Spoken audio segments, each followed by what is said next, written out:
Niggas in my grill tryna phase me.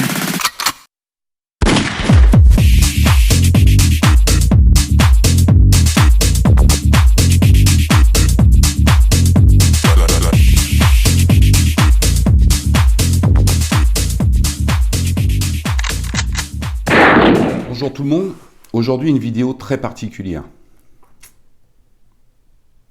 Je suis dans la véranda et il fait tellement beau en Bretagne que j'ai dû fermer les rideaux latéraux. Un truc de dingue. Pour en revenir au sujet, comme prévu, on va tester le HDR au Chronie dans deux conditions. Première condition, stock, version stock. Et deuxième test, avec une valve percée à 1.5. C'est la valve en fait qui est dans mon HDP en temps normal.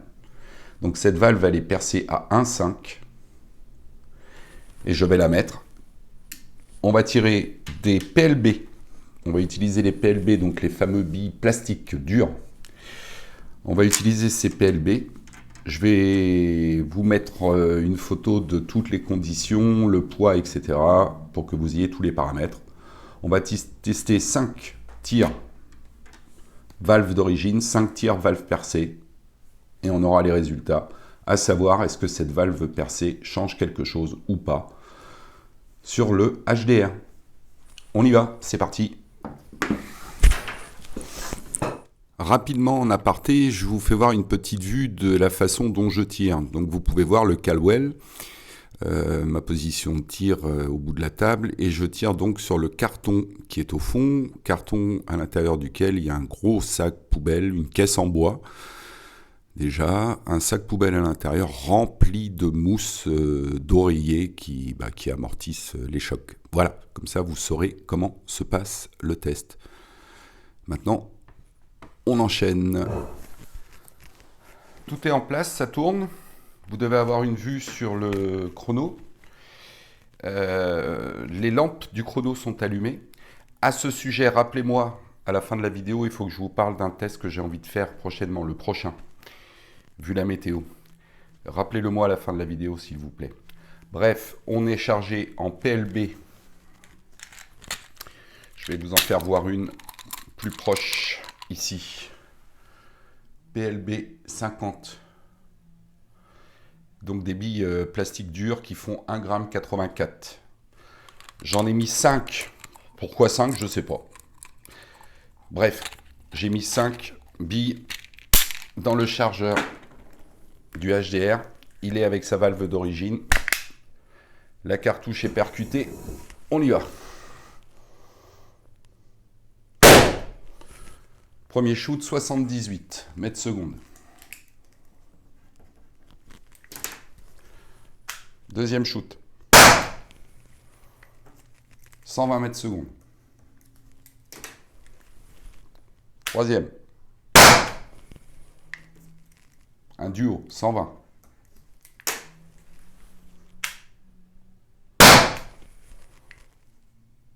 « 120 à nouveau.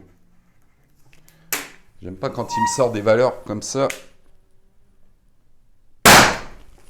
118 pour le dernier. Maintenant, on va changer la valve et refaire 5 tirs avec une cartouche neuve forcément, puisque pour changer la valve, je suis obligé de virer la cartouche. Comme ça, au moins, pas d'histoire. Je reviens. On est reparti pour la suite du test. J'ai modifié donc la valve, j'ai remplacé la valve d'origine par la valve du HDP qui elle est percée à 1.5. À ce sujet, j'ai pensé à vous faire une photo des deux valves que je vais mettre en incrustation. Vous allez pouvoir les voir tout de suite. Donc là, toujours même condition, cartouche neuve de CO2, PLB 50 en 1,84 g, valve percée à 1.5. On est parti.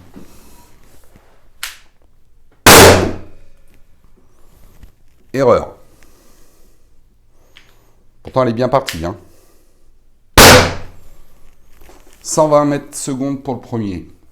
Pour le deuxième, on va dire.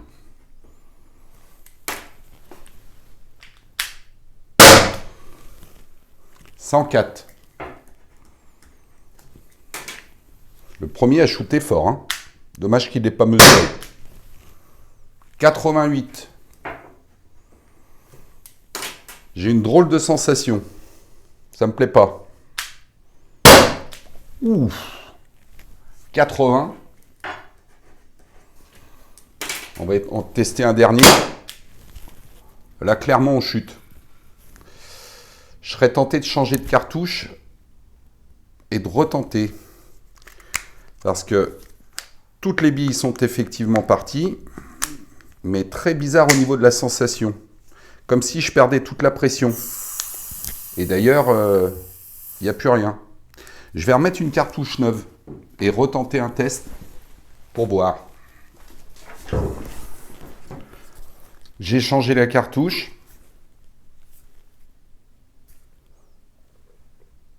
J'ai un léger bruit de fuite, les gars. Léger bruit de fuite avec la valve à 1,5. Je teste vite fait, mais on perd de la puissance, c'est sûr. 120. Ça correspond à mon premier tir. 120. 119.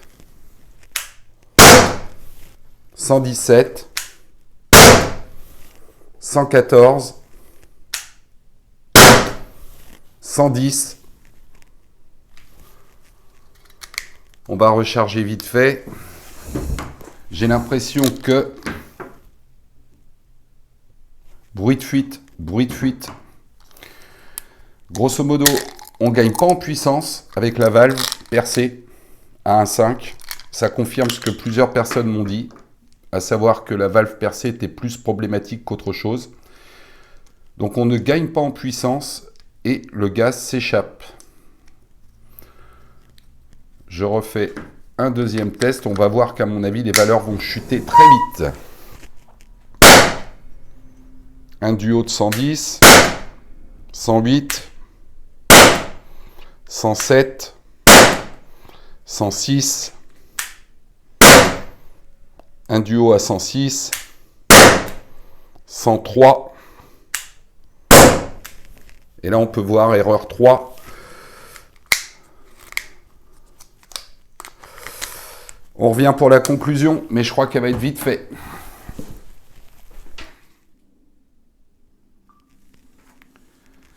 Conclusion de ce test. Première chose, quand je mets la valve percée à 1,5 dans le HDR, j'ai un bruit de fuite permanent. Donc forcément, la cartouche se vide à toute berzingue. Je ne sais pas pourquoi. Je n'ai pas le même problème avec le HDP. Là, si vous avez une réponse, je suis preneur. Je vous rappelle que je ne suis pas un technicien Humarex, hein. Moi, je fais mes petits tests dans mon coin, je constate. Donc, une valve percée à 1,5 dans le HDP, pas de souci. Je retesterai tout à l'heure avec une cartouche, je vous mettrai ça en commentaire, mais disons que jusqu'à présent, jamais eu de souci. Là, le HDR, pour la première fois où je mets cette valve percée, problème. Et puis, je ne vais pas trop m'amuser à changer les valves parce qu'elles sont très très fragiles au niveau du pas de vis. Et l'air de rien, j'aime pas trop au moment du vissage, on ne sait pas trop, puisque c'est profond, on ne sait pas trop si on est bien dans le filetage. Je vous déconseille de jouer de trop avec. Maintenant, au niveau des résultats, aucun intérêt. C'est simple, c'est clair. Je vais vous les mettre au-dessus de moi. On a ici tous les résultats. En mètres secondes, pour plusieurs tirs, l'équivalence en joules. Avec une valve d'origine sur un HDR donné pour 11 joules, avec des PLB 50 d'1,84 g, j'obtiens une moyenne en joules de 13,13 joules. Ce qui est franchement pas mal. Avec la valve percée à 1,5, donc problème technique à mon avis, hein, j'obtiens 9 joules. Avec voilà les différents tirs effectués. 4 mesures. Donc, à vous de vous faire votre propre idée. Moi, pour moi, en ce qui me concerne, pour ma part personnelle, dans mon cas, à moi tout seul, la valve percée à 1,5 dans le HDR, j'oublie. Voilà pour le test d'aujourd'hui. je vais vous préparer un petit teaser rapide parce que, comme je vous le disais tout à l'heure au début de vidéo, j'ai une idée d'un petit test que j'aimerais faire. Là, on est vraiment sur le Caldwell. Et je vais vous mettre ça en teaser, une petite vidéo vite fait, pour vous dire ce que j'aimerais faire très prochainement, profiter qu'il fasse beau justement pour vous préparer ça. Je vous souhaite une bonne journée, je vous remercie de suivre les vidéos, je vous remercie pour vos commentaires, ça fait toujours plaisir. N'hésitez pas à vous abonner et à cliquer sur j'aime pour le référencement, il paraît que c'est une phrase très importante sur YouTube. Bon bref, on s'éclate, on s'amuse. Le beau temps revient sur la Bretagne, ça fait du bien au moral. N'oubliez pas que la Bretagne vous salue. Portez-vous bien. À plus tous. Tchuss.